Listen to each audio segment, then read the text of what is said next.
Assalamualaikum warahmatullahi wabarakatuh. Perkenalkan, nama saya Nur Ain, saya guru dari SMA Negeri 1 Pelabuhan Ratu. Dalam kesempatan kali ini, saya akan menyampaikan materi dalam pelajaran pendidikan Pancasila dan Kewarganegaraan. Adapun judul pada kesempatan video kali ini yaitu tentang hak asasi manusia dalam perspektif Pancasila.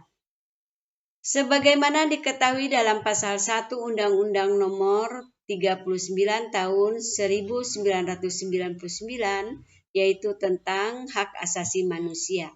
Apa sih itu HAM dan apa pengertian HAM?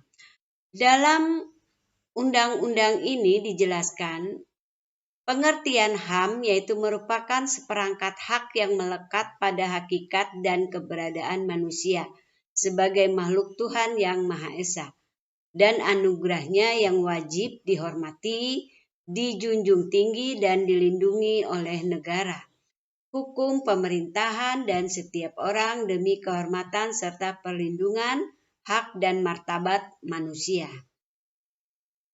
Pada dasarnya, HAM itu mempunyai beberapa tingkatan yaitu universal atau menyeluruh, HAM secara utuh, HAM itu memiliki hak hakiki, dan yang keempatnya yaitu permanen atau kekal. Dalam hal ini ada beberapa prinsip, tujuan dan fungsi daripada HAM. 1, yaitu melindungi orang dari kekerasan dan kesewenang-wenangan.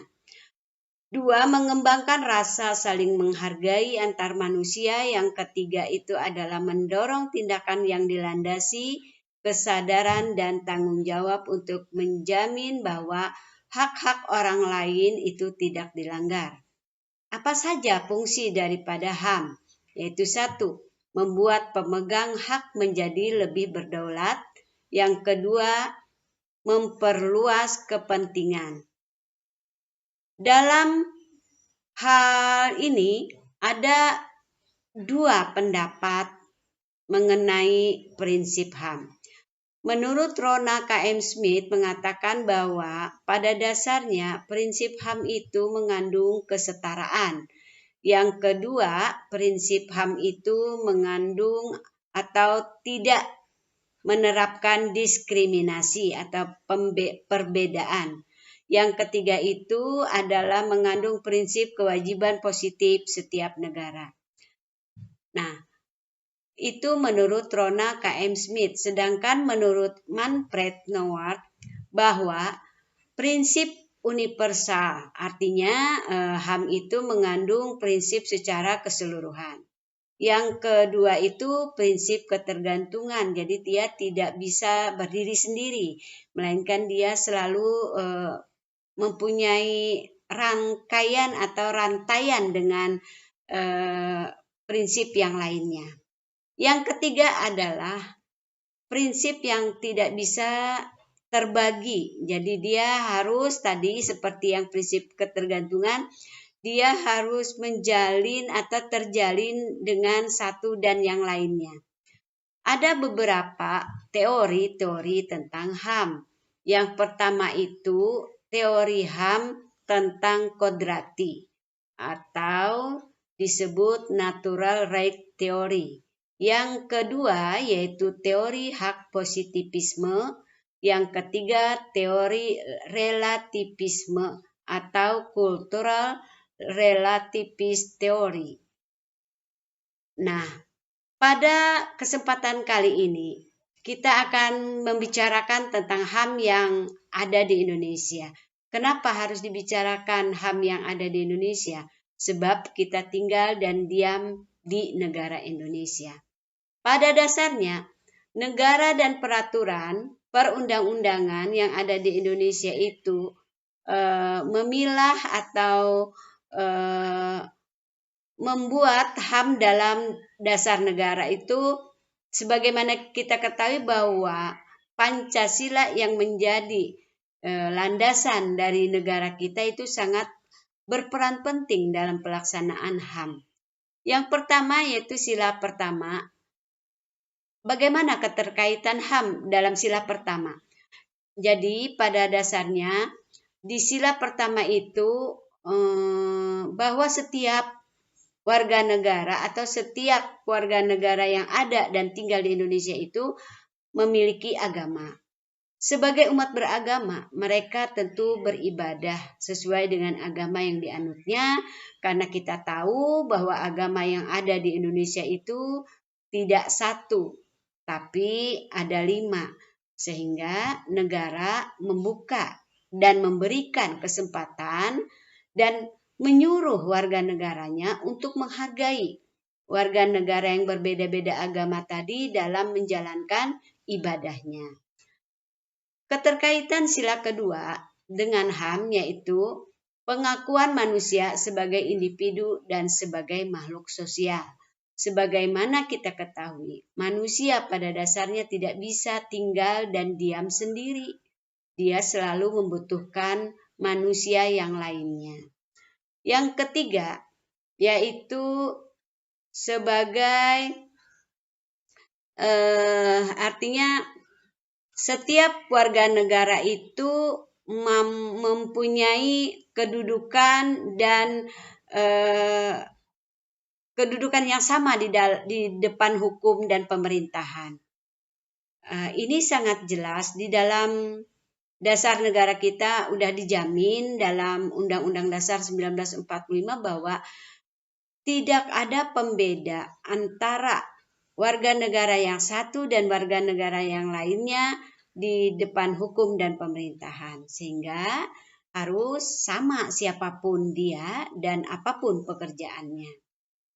Yang keempat, yaitu pada sila keempat, keterkaitan HAM dalam sila keempat ini yaitu hak untuk menyampaikan pendapat dan hak berkumpul dalam kegiatan musyawarah. Yang kelima yaitu menghormati hak-hak orang lain. Nah, pada kesempatan ini juga HAM dalam konstitusi negara akan kita bicarakan sebab seperti di awal sudah disebutkan negara Indonesia adalah negara yang mempunyai dasar negaranya Undang-Undang Dasar 1945. Dalam pasal 28A sampai dengan 28J, Undang-Undang Dasar 1945 mengatur tentang hak asasi manusia ini. Di dalam Undang-Undang Nomor 39 tahun 1999 tentang hak asasi manusia ini mempunyai satu, hak untuk hidup. Artinya setiap warga negara yang ada dan tinggal di Indonesia ya mereka diberikan hak untuk hidup. Yang kedua, hak berkeluarga dan melanjutkan keturunan. Nah, yang ketiga, hak mengembangkan diri. Yang keempat, hak memperoleh keadilan. Yang kelima, hak atas kebebasan pribadi. Yang keenam, hak atas rasa aman. Jadi setiap warga negara yang ada dan tinggal di Indonesia itu harus mempunyai hak yang sama, merasa aman, tidak merasa ditakut-takuti begitu. Jadi ada ketenangan.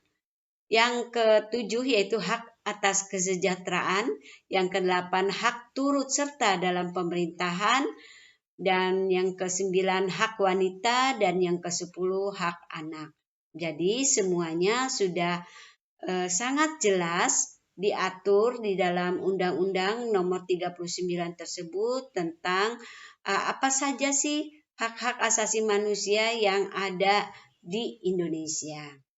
Adanya jaminan hak asasi manusia dalam konstitusi membuktikan bahwa Indonesia adalah negara hukum. Sebagai negara hukum, tentunya Indonesia harus berprinsip bahwa pada dasarnya semua ke-10 hak asasi manusia tadi harus bisa dijalankan.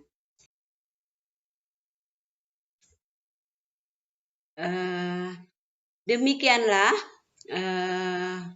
pemaparan mengenai materi HAM dalam peraturan perundang-undangan yang ada di Indonesia.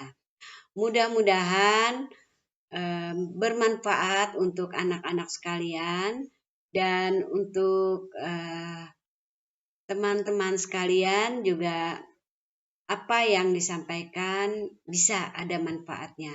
Wabillahi taufiq wal hidayah. Wassalamualaikum warahmatullahi wabarakatuh.